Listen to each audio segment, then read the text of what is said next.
Bab 65 permainan resmi dimulai. Hidupku berubah drastis ketika aku memasuki kantor Urban Builders.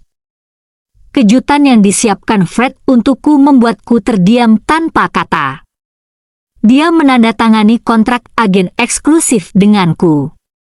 Tidak hanya itu, sebuah perusahaan konstruksi senilai $150 juta didaftarkan atas namaku. Fred juga mengirimkan tim profesional untuk desain struktural dan konstruksi untukku. Aku kesulitan menemukan kata-kata yang tepat untuk mengungkapkan rasa terima kasihku. Dia menjabat tanganku dan berkata, "Kita saling menguntungkan, jadi kamu tidak perlu mengatakan apa-apa. Kamu telah menyelamatkanku dari situasi kritis sekali lagi, dan bisa membantumu adalah suatu kehormatan. Setelah kita berdua mengatasi tantangan ini, kunjungi aku di kota. Tolong tetap berhubungan dan beritahu kami jika kamu membutuhkan sesuatu." Dia menyerahkan set lengkap dokumen tentang jendela baja dan berkas-berkas lainnya. Aku dengan tulus berterima kasih padanya dan berkata, "Baiklah. Tidak ada yang perlu aku katakan lagi."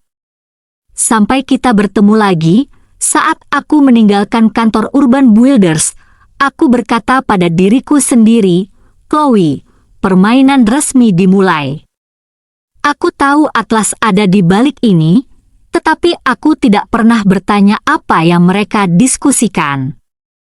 Pada hari keberangkatanku, Atlas menemani aku ke stasiun kereta untuk perjalananku kembali ke kampung halaman saat aku melihatnya di peron. Aku merasa anehnya terikat. Kembali di kampung halaman, aku dengan rajin menyiapkan dokumen penawaran jendela dan detail perusahaanku. Aku mengirimkannya kembali ke Fosworth melalui pengiriman cepat, langsung ke tangan Atlas. Itu lebih nyaman daripada membawanya sendiri. 2 hari kemudian, aku terbang kembali ke Fosworth. Tidak hanya Matthew yang menjemputku di bandara, tetapi juga Melanie. Ketika aku melihat mereka bersama, aku tersenyum licik. "Sayang," Matthew memelukku dan berkata, "aku sangat merindukanmu." Dalam hati, aku diam-diam mengutuk. Merindukanku? Dia hanya meneleponku sekali selama perjalanan. Dia mungkin terlalu sibuk bersenang-senang setiap malam. Aku tidak bisa kalah dalam permainan ini. Aku melemparkan diriku dengan antusias ke dalam pelukannya, berpura-pura manja dan menunjukkan kasih sayang. "Sayang, aku juga merindukanmu."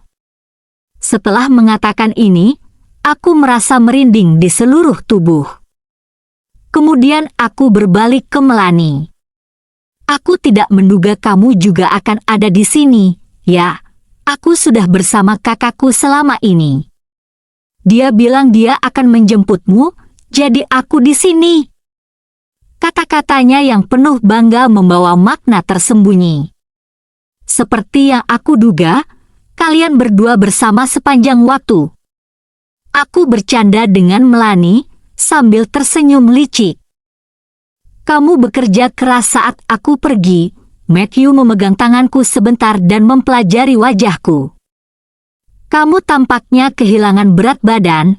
"Ya, aku sakit," kataku dengan santai. "Aku masih cantik, kan?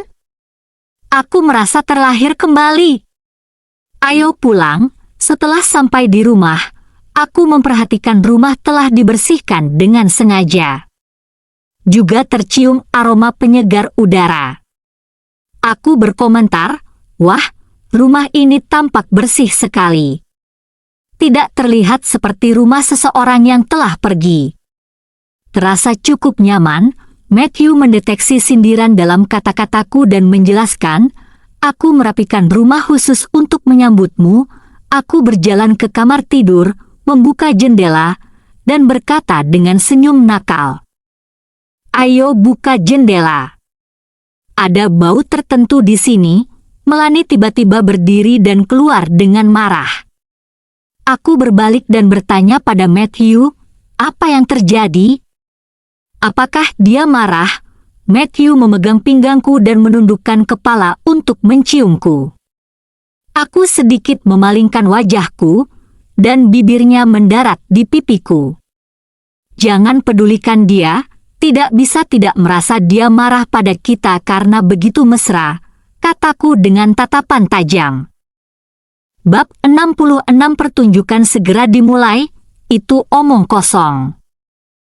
Kamu jadi sangat sensitif, kamu nakal kecil, Matthew menggodaku sambil menepuk pantatku dengan bercanda. Aku akan memanjakan istriku yang cantik malam ini. Aku tersenyum dan bersandar di pelukannya, berkata, aku lapar dan merasa tidak enak badan. Bagaimana kamu bisa melakukan itu padaku? Dia mengamatiku dengan cermat. Kamu benar-benar tidak enak badan. Kenapa kamu tidak membawa Ava pulang bersamamu? Kamu tidak akan percaya. Ava sangat senang dengan orang tuaku dan tidak mau pulang. Dia bahkan tidak melirikku saat aku pergi. Tetangga kami punya beberapa anak, dan dia terobsesi bermain dengan mereka, jadi aku membiarkannya tinggal di sana untuk sementara waktu. Aku punya alasan lain untuk meninggalkan Ava di tempat ibuku, itu membuatku bebas dari gangguan. Kita akan lakukan sesuai katamu. Istirahatlah sementara aku menyiapkan makan malam. Matthew menghibur dan memelukku sebelum menuju ke dapur. Tak lama kemudian, aku pergi ke kamar tidur, mengganti spray, dan memasukkannya ke mesin cuci. Pikiran tentang spray yang terkontaminasi membuatku merasa mual. Matthew datang memanggilku untuk makan malam dan tampak bingung ketika menyadari aku telah mengganti spray. Ketika dia bertanya mengapa, aku berkata, hanya untuk perubahan suasana. Ponselnya berbunyi sebelum kami mulai makan. Aku melihat Laurie di layar dan bertanya-tanya apakah itu Lauren Burton. Aku bertanya sambil makan, siapa itu? Matthew melirikku dan menjawab dengan santai, hanya seorang klien. Dia yang ingin mendapatkan uang muka untuk proyeknya.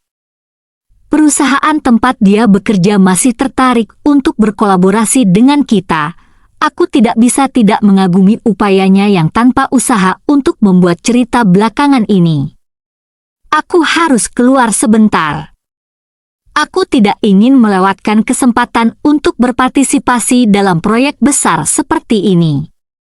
Dia menatapku dengan wajah menyesal.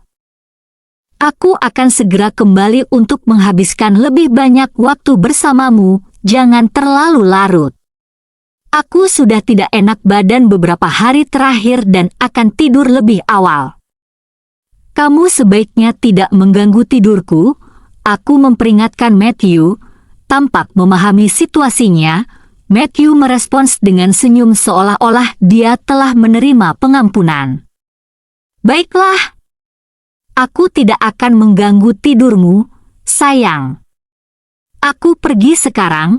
Aku memandangnya dengan sinis saat dia terburu-buru mengganti pakaian dan bahkan memeriksa dirinya di cermin. Aku telah buta untuk tidak melihat sisi ini darinya sebelumnya. Namun, dia tidak lupa untuk menciumku sebelum pergi. Pernikahan kami terasa seperti kematian lambat bagiku. Namun, aku tampak mati rasa, dan makanan yang aku kunyah membuatku mual. Ketika dia pergi, aku menelepon Ivana dan memberitahunya tentang aktivitas Matthew. Kemudian, aku menelepon Johnson dan memintanya untuk bertemu. Johnson memberitahuku bahwa Matthew sibuk menyiapkan dokumentasi keuangan untuk verifikasi untuk berurusan dengan Natel Empire.